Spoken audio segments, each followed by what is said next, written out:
नमस्कार, जय श्री कृष्णा।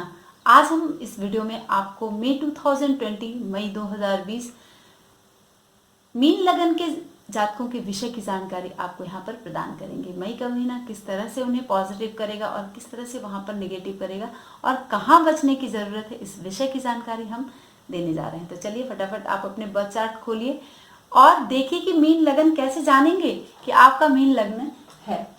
12 नंबर यदि आपके प्रथम भाव में विद्यमान है तो आपका जो लग्न है वह मीन है। मीन राशि का जो स्वामी होता है वह बृहस्पति होता है। और हमेशा मैं आपको अपने वीडियोस में बताती हूँ कि लग्नेश पहले देख लीजिए कि इस महीने में कहाँ पर संचरण कर रहा है। बृहस्पति आपका एकादश भाव में यहाँ पर संचरण कर रहा है। बृहस्पति, चंद्रमा और मंगल बहुत ही शुभ होते हैं मीन लगन वाले जातकों के लिए। सूर्य, बुध, शुक्र और शनि ये अशुभ होते हैं, इनका प्रभाव बहुत शुभ नहीं होता है। तो आप ध्यान रखें कि मंगल, चंद्रमा और बृहस्पति ये बहुत शुभ स्थिति में होते हैं। चंद्रमा यहाँ पर अभी आप कोट करेंगे कि अरे कर्क राशि है क्या? नहीं, चंद्रमा जब स्टार्ट हो रहा है मंथ 1 मई को चंद्रमा कर्क राशि में विद्यमान होगा और यहाँ से मूव करेगा 2.25 दिन आपके हर राशि में आएगा। ठीक है, अब आप समझ गए। चलिए आगे बढ़ते हैं और बताते हैं आपको कि आपका जब लग्नेश, सबसे पहले आप जान लें कि कोमल बृहस्पति का प्रभाव मीन लगन वाले जातकों पर होता है। बड़े ही सॉफ्ट हार्टेड होते हैं, बड़े ही अच्छे होते हैं और शांत पूर्ण व्यक्तित्व इनका होता है। सेवा की एक प्रवृत्ति होती है, आज्ञा पालक होते हैं, आज्ञा का निर्वहन करते हैं अगर विद्वान होते हैं और सदैव विजयी होते हैं मीन लगन वाले जो भी जातक हैं। बहुत कुछ इनके विषय की जानकारी आप हमारे राशि और लग्न वाले वीडियोस में देख सकते हैं। चलिए आगे बढ़ते हैं, बताते हैं कि कैसे बृहस्पति इस महीने में आपको लाभ प्रदान करेगा। क्योंकि आपका कर्मेश और लग्नेश जो है वह एकादश में बैठा है और 20:02 पर 14 मई को गुरु वक्री हो जाएगा और 13 सितंबर तक यहाँ पर वक्री रहने वाला है। तो यानी आपका जो लग्न का स्वामी है वह वक्री होगा, बहुत ही शुभ स्थिति है। तो आपके विवाह के चांसेस यहाँ पर बन सकते हैं मई के महीने में। अगर बात बन रही है तो आप निश्चित तौर पर बात चलाएं और शादी तय कर लें। संतान के चांसेस बन रहे हैं मई 2020 में और पूरी संभावना आपके बच्चे की यहाँ पर बन रही है। अगर बहुत दिनों से आप ट्राई कर रहे हैं तो मई मंथ बहुत अच्छा है आपके लिए। व्यवसाय में आपको लाभ मिल जाएगा। सट्टा लॉटरी में अगर आपने पैसे लगाए हैं इस समय, वैसे बहुत लोग शेयर में पैसे लगा रहे हैं, तो ये महीना आपके लिए बड़ा ही अच्छा है। वक्री जब होगा तो भी अच्छा है क्योंकि शुभ है यहाँ पर, तो वक्री होकर वह आपके दशम भाव के प्रभाव को देगा केतु के साथ। केतु के साथ थोड़ी थोड़ी सी दिक्कतें बीच बीच में आ सकती हैं आपको, लेकिन फिर भी आपका भाग्योदय होगा निश्चित तौर पर। बृहस्पति यहाँ पर बहुत पॉजिटिव बैठा हुआ है, धन मिलेगा, तरक्की के चांसेस बन रहे हैं, व्यापार में बहुत लाभ आपको होगा और बड़े लोगों से आप परिचय करें, उनसे आपको बड़ा ही फेवर मिलेगा और लाभ वाली स्थिति बनेगी। परिवार का सुख पूर्ण इस महीने में मिलने वाला है जो भी मीन लगन वाले जातक हैं। और हाँ, अगर आप चुनाव के विषय में सोच रहे हैं तो चुनाव जीतने की स्थिति यहाँ पर बन रही है। आपकी कीर्ति बढ़ चढ़कर रहेगी क्योंकि गुरु वक्री रहेगा और सितंबर तक यहाँ पर वक्री रहने वाला है। तो कर्मेश, दशमेश और लग्नेश बड़ी ही पॉजिटिव स्थिति यहाँ पर बन रही है। अच्छे कामों के लिए हो सकता है यहाँ पर यात्रा करनी पड़ जाए आपको। ठीक है, संपत्ति में से, संतति और संपत्ति में से कोई एक चीज आपको यहाँ पर बृहस्पति बहुत ही अच्छा फल आपको यहाँ पर प्रदान करेगा। धन देगा, लेकिन संतान, अगर धन देगा तो संतान में दिक्कत कर देगा, अगर संतान देगा तो आपको धन में दिक्कत कर देगा। इस बात का ध्यान आपको यहाँ पर रखना है। अब देखते हैं कि द्वितीय भाव का स्वामी आपके मंगल है। मंगल की स्थिति का कहाँ है? आपके द्वादश भाव में, द्वादश भाव में यहाँ पर बैठा है और व्यय भाव में, और आपका भाग्येश भी है। भाग्येश यहाँ पर द्वादश भाव में कुंभ राशि में बैठा है। तो मंगल की स्थिति बहुत अच्छी नहीं होती है द्वादश भाव में। हमेशा द्वादश भाव में कोई धन के विषय में आपकी यहाँ पर थोड़ी सी आपको, कि व्यय भाव में बैठा है तो यहाँ पर थोड़ा सा दिक्कत आ सकता है। स्वास्थ्य में आपको बहुत ध्यान देना है, जिसको लेकर थोड़ा सा खर्चे की स्थिति बन जाएगी, कर्ज की स्थिति बन जाएगी, क्योंकि धन भाव का जो स्वामी है आपके व्यय भाव में जाकर बैठ गया है। तो मंगल के लिए यहाँ पर थोड़ा सा आपको उपाय करना होगा। नहीं तो मंगल जो शुभता बृहस्पति यहाँ प्रदान कर रहा है वहां पर मंगल थोड़ा सा, क्योंकि आपका भाग्येश है और जाकर व्यय में बैठ गया, भाग्य का फेवर नहीं मिलेगा। 45 डेज मंगल आपके 12th हाउस में यहाँ पर रहने वाला है। 4 तारीख तक, 4 मई तक मंगल आपके एकादश भाव में रहेगा, लेकिन 4 मई के बाद से यहाँ पर 20:40 में मंगल कुंभ राशि में प्रवेश कर जाएगा। तो जब एकादश भाव में रहेगा तो भी मंगल का बहुत विशेष प्रभाव शुभता में हम देख सकते हैं मंगल को। तो 4 तारीख तक जितने भी काम हैं आप फटाफट से आप अपने निपटा लीजिए, क्योंकि मंगल यहाँ पर आपको पॉजिटिव देगा। धन भाव का स्वामी और भाग्य भाव का स्वामी जब एकादश में बैठेगा तो थोड़ी शुभता लेकर आपको आएगा, और जितने भी लाभ हैं वो 4 तारीख तक आपको मिल जाएंगे। 4 तारीख के बाद से थोड़ा सा लिटिल बिट आपको दिक्कत हो सकती है। रेड कलर के कपड़े धारण करें जरूर से अपने, तो आपको लाभ भाग्य का मिल सकता है। तृतीय भाव का स्वामी शुक्र है और आपके अष्टम भाव का स्वामी शुक्र है, और शुक्र पूरे महीने यहाँ पर रहने वाला है।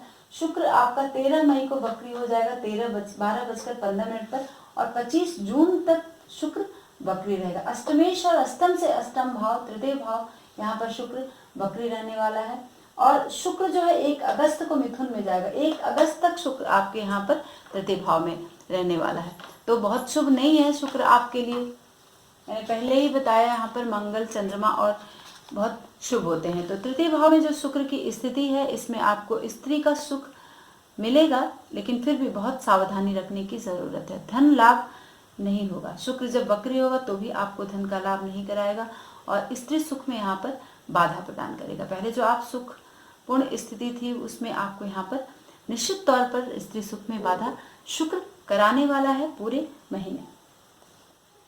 अब चलते हैं कि चतुर्थ भाव का स्वामी जो है वह बुध है, और आपके सप्तम भाव का स्वामी बुध है। बुध इस लग्न और इस राशि के लिए बाधक होता है, ठीक है, क्योंकि वह सप्तम लग्न से सप्तम जो है द्विस्वभाव राशि का बाधक ग्रह है। तो सप्तम भाव में जब बुध सप्तमेश और चतुर्थेश आपके बुध 9 मई तक यहाँ पर द्वितीय भाव के प्रभाव को देगा। बुधादित्य योग यहाँ पर सूर्य और बुध एक साथ बना नहीं, क्योंकि 13 तारीख तक नहीं बनाएंगे, वो अस्त है, तो यहाँ पर बुधादित्य योग का निर्माण नहीं कर रहा है। 14 मई के बाद जब सूर्य तृतीय भाव में आएगा और बुध यहाँ पर 13 मई को उदय हो जाएगा, तब यहाँ पर बुधादित्य योग का प्रभाव आपको यहाँ पर देखने के लिए पूर्ण रूप से मिलेगा। तो द्वितीय भाव में 9 तारीख तक जो बुध है उसमें आपको, क्योंकि बुध शुभ नहीं होता है, तो यहाँ पर बुध की स्थिति आपको, अगर आपके कोर्ट कचहरी का मामला इस तरह के योग बन रहा है आपके जन्म पत्री में, तो उलझनों में आप पढ़ सकते हैं। फौजदारी से रिलेटेड, मारपीट से रिलेटेड उलझनें आपके जीवन में यहाँ पर आ सकती है। इसमें बहुत ध्यान से किसी भी दस्तावेज पर आपको सिग्नेचर करना है, या फिर कुछ रिटर्न करना है, या फिर कोई हस्ताक्षर करना है। इसमें आप बहुत सोच समझकर ये काम करें, नहीं तो उलझ सकते हैं। बुध की स्थिति, क्योंकि बुध अस्त भी है, द्वितीय में बैठा हुआ है। जब 9 तारीख को वह 9:47 पर बुध जब वृष राशि में आएगा, तो 13 तारीख तक यहाँ पर अस्त है, 13 से यहाँ पर उदय हो जाएगा। तो तृतीय भाव में बुध यहाँ पर आपको कामों में अव्यवस्था प्रदान करेगा, और व्यवहार में थोड़ा सा आपके आलस रहेगा, और थोड़ी गंदगी और नींद, आलस, ये सारी चीजें रहेंगी। तो सफाई पर आपको ध्यान देना होगा, यहाँ पर बहुत ज्यादा जरूरी है, जिससे कि आपको स्वस्थ रहे, मन मस्तिष्क आपका यहाँ पर स्वस्थ रहे। अब चलते हैं, देखते हैं कि आपके छठे भाव का जो स्वामी है वह सूर्य है, और आपके द्वितीय भाव में 14 तारीख तक यहाँ पर बुध के साथ, अस्त बुध के साथ संचरण करेगा। तो द्वितीय भाव में जब सूर्य आपका संचरण करेगा, चूंकि सस्टेस है, तो आपको सट्टा लॉटरी में बिल्कुल से पैसा नहीं लगाना है। अगर आप लगा रहे हैं तो यहाँ पर नुकसान आपको मिल सकता है। आंखों में आपके कष्ट हो सकता है, क्योंकि द्वितीय भाव जो है वो हमारी राइट साइड की आईज है, राइट एंड लेफ्ट, यानी द्वादश और द्वितीय, ये हमारा राइट एंड लेफ्ट है, तो आंखों में थोड़ी दिक्कत दे सकता है। लोगों से झगड़े की स्थिति यहाँ पर सूर्य बना सकता है, क्योंकि सस्टेस है, और घर में थोड़ी अव्यवस्था वाली स्थिति यहाँ पर रहेगी। कर्ज लेने के चांसेस बन सकते हैं। व्यापार पे ध्यान दें, व्यवसाय पे ध्यान दें, नहीं तो स्थिति आपकी थोड़ी सी संतोषजनक बन सकती है। जब वह 14 तारीख से यहाँ पर तृतीय भाव में सूर्य ट्रांजिट करेगा और 13 तारीख से बुध की भी स्थिति जो है वह उदय हो जाएगी। अभी तक तो अस्त था 13 तारीख तक। तो आपको किस तरह का पॉजिटिव प्रभाव यहाँ पर सूर्य प्रदान करेगा। आपके प्रवास की स्थिति बन सकती है, भाई बहन से थोड़ी सी झगड़े वाली स्थिति बन सकती है, क्योंकि षष्ठेश जो है वह बुध के साथ यहाँ पर विद्यमान होगा, बाधक बुध के साथ। बुध छोटे भाई बहन का कारक ग्रह है, तो ये झगड़ा जो है वह अदालत तक पहुंच सकता है। इसमें आपको बहुत ध्यान देने की जरूरत है, वरिष्ठों से आपकी अनबन हो सकती है। ये स्थिति आपके लिए यहाँ पर सूर्य पॉजिटिव नहीं दे रहा है, तो सूर्य को जल दें पूरे महीने, नहीं तो आपको अदालती मामलों में अनायास की स्थिति, उलझने की स्थिति आपके यहाँ पर बन सकती है। और बुध भी इस तरह की प्रॉब्लम क्रिएट कर रहा है जब वह अस्त है। फिर चलते हैं कि देखते हैं कि आपके राहु और केतु की स्थिति क्या है। राहु आपके तृतीय भाव में है और केतु आपके दसम भाव में स्थित है। जब भी तृतीय भाव में राहु स्थित होता है तो आपको धन की चतुर्थ भाव में राहु यहाँ पर बैठा है और लोगों से आपको बैर करा रहा है। आप देखें यहाँ पर सूर्य भी यहाँ पर झगड़े करवा रहा है, बुध भी यहाँ पर झगड़े करवा रहा है, अनबन की स्थिति बना रहा है, और प्लस राहु भी चतुर्थ भाव में बैठकर आपके अपनों से बैर वाली स्थिति पैदा करेगा। दसम भाव में केतु की स्थिति बैर वाली ही है, क्योंकि केतु भी वहां पर बैठकर, और चूंकि शनि और बृहस्पति भी वक्री होकर वहां पर चले आएंगे, तो ये भी स्थिति आपके लिए पॉजिटिव नहीं है। तो बैर वाली इन बातों को आपको थोड़ा सा ध्यान देना है। राहु के लिए आपको राहु के मंत्रों का जाप करना है, क्योंकि सितंबर तक राहु यहाँ पर रहने वाला है और केतु भी सितंबर तक वहां पर रहने वाला, और सदैव वक्री भी होता है। अब चलते हैं कि शनि की स्थिति आपके लिए क्या है। द्वादश भाव में शनि यहाँ पर ट्रांजिट करेगा, तो आपके एकादश भाव का स्वामी और आपके द्वादश भाव का स्वामी शनि और एकादश भाव में ही ट्रांजिट कर रहा है, स्वराशि में है, और 11 तारीख से वह 11 मई को वह वक्री हो जाएगा और 29 सितंबर तक वक्री रहने वाला है। तो शनि आपके एकादश भाव में बैठकर, एकादश भाव में शनि बहुत ही शुभ होता है कि विशेष फलदायी प्रभाव आपको यहाँ पर प्रभाव प्रदान करता है। लेकिन अब इस लग्न और इस राशि के लिए शनि यहाँ पर शुभ नहीं है, लेकिन फिर भी स्वराशि में है, तो अगर आप स्थानांतरण के लिए प्रयास कर रहे हैं तो ये स्थिति आपके लिए बहुत ही पॉजिटिव। स्थानांतरण हो सकता है, लेकिन अब मनोनुकूल हो, ये जरूरी नहीं है कि आपको मनोनुकूल, क्योंकि वो व्यय भाव का भी स्वामी और वहां पर मंगल की स्थिति है। अकस्मात से धन आपको यहाँ पर मिल सकता है। ठीक, अपनी पत्नी, स्त्री, बच्चों पर आपको ध्यान देना है कि अगर उनका स्वास्थ्य खराब होता है तो आपको भी मानसिक कष्ट होगा और उन्हें भी मानसिक कष्ट की स्थिति शनि यहाँ पर बना रहा है।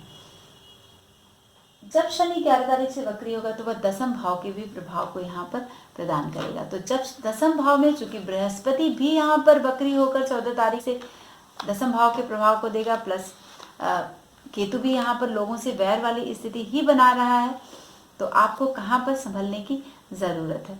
शनि आपको यहाँ पर थोड़े से आपके वरिष्ठ लोग, जो भी आपके अधिकारी वर्ग हैं या फिर जिसके साथ आप काम करते हैं, जिसको आप अपने से अपर समझते हैं, उनसे कुछ कहा सुनी वाली स्थिति शनि यहाँ पर बना सकता है। सट्टे लॉटरी में बिल्कुल से आप पैसा ना लगाएं, ठीक है। तबादले की स्थिति आपकी बन रही है, और पहले ही मैंने बताया कि मनोनुकूल जो है उसमें डाउट है। परिवार में माता पिता या फिर संतान के पक्ष को लेकर आपको ध्यान देने की जरूरत है बहुत, क्योंकि इस समय कोरोना वायरस की स्थिति बहुत ही तेज है और लॉकडाउन की स्थिति है, तो बिल्कुल आपको बच के रहना है और सुरक्षित रहना है। हो सकता है कि आपको स्त्री पुत्रों से दूर रहने की स्थिति शनि यहाँ पर क्रिएट कर दे जब वक्री होगा, तो ठीक है। और बेकार बिल्कुल ऐसा है कि जैसे कोई काम ही नहीं, इस तरह की स्थिति आपके यहाँ पर बन सकती है। तो शनि का आपको उपाय पूरे महीने करना है, तब जाके आपको बहुत पॉजिटिव रिजल्ट मिलेगा। बृहस्पति चूंकि बहुत ही पॉजिटिव है यहाँ पर, लेकिन शनि और केतु दसम भाव में यहाँ पर जब वक्री होंगे तो इस प्रभाव को और दबाने की कोशिश करेंगे बृहस्पति की शुभता को। तो यहाँ पर आपको राहु केतु प्लस शनि का उपाय पूरे महीने करना है, क्योंकि ये लंबे समय तक चलेंगे, सितंबर तक, तो इसलिए ज़्यादा सुविधा पाने के लिए इन ग्रहों का ही उपाय करें। और चंद्रमा की स्थिति आपके यहाँ पर चतुर्थ भाव में महीने की शुरुआत में 1 तारीख को यहाँ पर रहेगी, फिर 2-3 को चंद्रमा यहाँ पर, क्योंकि पंचम भाव में चंद्रमा रहेगा तो ये स्थिति आपके लिए अच्छी है, बहुत सुपूर्ण स्थिति पंचम भाव में चंद्रमा का रहेगा। 1 तारीख को और आप मुझे कमेंट में बताइएगा कि कैसी स्थिति है चंद्रमा की। बड़े अच्छे से 2 दिन आपका यहाँ पर गुजरेगा। 2 और 3 तारीख को चंद्रमा आपके षष्ठ भाव में रहेगा, तो षष्ठ भाव में रहने पर आप समझ सकते हैं कि आपको शुभ, अब चूंकि पंचम भाव का स्वामी है, शुभ है तो धन दिला देगा, ठीक है, और मन आपका धन पाकर संतुष्ट रहने वाला है। महीने के लास्ट में जब राहु के साथ यहाँ पर चतुर्थ भाव में चंद्रमा आएगा तो आपको थोड़ा सा ध्यान देने की जरूरत है, क्योंकि ये 2 दिन जो है आपके लाभपूर्ण रहेगा, मन स्थिति आपकी प्रसन्न होगी, लेकिन थोड़ा सा राहु लोगों से वैर कराएगा, चीजों में प्रॉब्लम क्रिएट करेगा। तो आपको यहाँ पर बहुत धैर्यपूर्वक वो महीने का अंतिम दिन यानी 29, 30, 31 तारीख को आपको स्थिति बनती है। और लग्न में स्थिति कब है आप देखिए कि 1 तारीख को पंचम भाव में रहेगा, 2-3 को षष्ठ में, 2-3, 4, 5, 6, 7, 8, 9, 10, 11, 12, 13, 14, 15, 16, 17 तारीख को चंद्रमा आपके लग्न में आएगा, ठीक है। 16-17 को चंद्रमा जब लग्न में आएगा तो लग्न में चंद्रमा बहुत ही अच्छी स्थिति क्रिएट करेगा, क्योंकि पंचम भाव का स्वामी आपके लग्न में जाकर बैठ जाएगा। मन बहुत संतोषपूर्ण रहेगा और अच्छे अच्छे आपके मन में विचार आएंगे, दूसरों की आप मदद करेंगे, ठीक है, और दूसरे लोग भी आपकी यहाँ पर मदद करेंगे। और ये 2 दिन आपके बड़े ही अच्छे गुजरने वाले हैं, बहुत ही सुखपूर्ण स्थिति यहाँ पर हेल्दी एंड वेल्दी लाइफ होगी आपकी। चलते हैं मित्रों, अगर आपको हमारा विषय पसंद आता है, उपाय भी मैंने आपको बता दिया कि क्या क्या उपाय आपको पूरे महीने करने हैं। आज के लिए बस इतना ही, मिलते हैं नेक्स्ट वीडियो में नए विषय के साथ। नमस्कार, जय श्री